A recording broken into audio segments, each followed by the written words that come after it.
Recently, I heard a stat that absolutely blew my mind. It said that 98% of Christians will die without ever sharing their faith with another human being. Isn't that crazy? 98% of Christians. And Jesus very clearly said he wants us to go and tell people about his love and about his grace and to bring them to salvation. And so I wonder why that is. I mean, so often we say that we believe things, right? Like, we say we believe in Jesus. We say that we believe in eternal life, that Christians who follow Christ, the people who love Jesus and follow him are going to go to heaven, and those who don't are going to go to hell. Like, we say we believe those things, but then we act as if they're not even true at all by the way that we live, by the way that we act. Recently, I heard a story that really convicted me in this. Basically, the story goes like this. There was a man who was a murderer, okay? He had done horrible things, killed many people, and the police finally caught him. This was a couple hundred years ago. The police finally caught him, and he was going to be executed. And so the day of his execution, they were walking him to the gallows to hang him.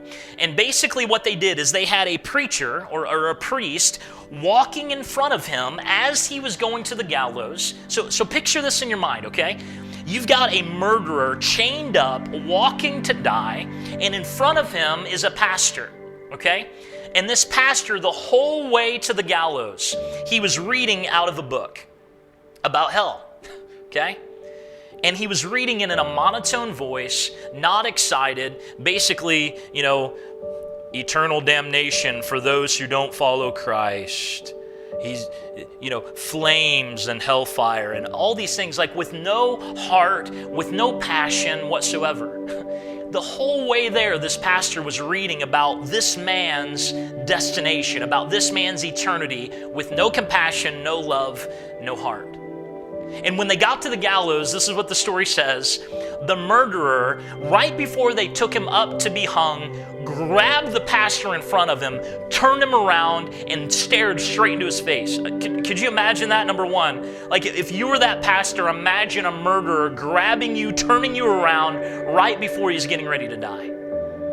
And this is what the man said. He shook the pastor, looked at him in the face, and said, "Do you believe what you're reading to me? Do you believe those words?" And the pastor, he was shocked. He didn't know what to do. And so his eyes got big and he didn't say anything. And the man shouted again, "Do you really believe that? Do you really believe that I'm going to hell?" The pastor said, "Well, yes, sir. That's what this book says. That's what it says." And the murderer threw him down and said, "If you believed a word of that, wouldn't you want to save me from going to a place like that?" He said, if I really believed in God and I thought hell was real, I would crawl over a sea of glass to save somebody from going to that place. And I'm a murderer. I've done horrible things. But if I thought that in 5 minutes, somebody that was right next to me was going to a place that bad forever, I would do whatever it took to save that man from going to that place. And we've been walking together for 10 minutes, and all you've been doing is walking ahead of me. You didn't even talk to me one time, and you've just been reading out of this little book that you have. The pastor was speechless. He didn't know what to say. That day, the man was hung. And the pastor, though, it changed his life forever. He was never the same. Because after that day, that man's words rung in his head, and he couldn't get them to go away. Every day he would see that man shaking him. He would see the fierceness in his eyes, the passion coming out of this man. And he realized that in his own heart, he said he believed these things, but he didn't do anything to save anybody. He had never led anybody to Jesus. And so from that day forward, he became an evangelist who shared his faith with as many people as he possibly could, because he realized that if the Bible is true and God's love is real, then I need to take it to as many people as I possibly can. Friend, what about you today? Are you one of the 98% of Christians that say they believe in eternity, that say they believe in Jesus, that say that they believe that Jesus is the only way to heaven, but yet who do not do anything to share their faith with other people? Is that you? Or are you one of the 2%? Listen, either way, I want to challenge you today. If you're a part of the 98%, would you today think and pray about just one person in your life that you could share the love of Christ with? Just one. Write that name down. Begin to pray for them. Pick up the phone and call them. Try to get a hold of them in any way that you can. Invite them out to eat. Do whatever it takes. Because if you truly believe the truth about God, then wouldn't you want to share it with as many people as you could? And if you're part of the 2%, listen, keep on going, man. Don't stop.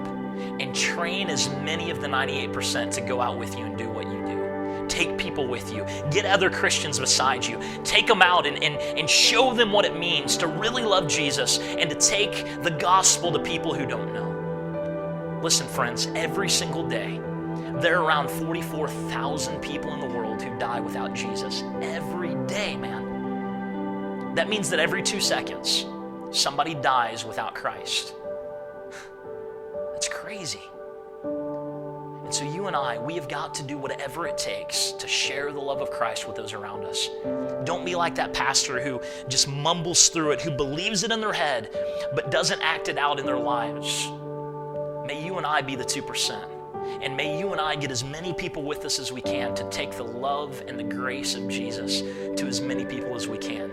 Because we are in a dying world among dying men, and we have got to help as many of them as possible know and taste the love of Jesus, because that is the only hope for the world. Friends, we love you, and we can't wait to see how God uses you to touch lives and change lives all around you.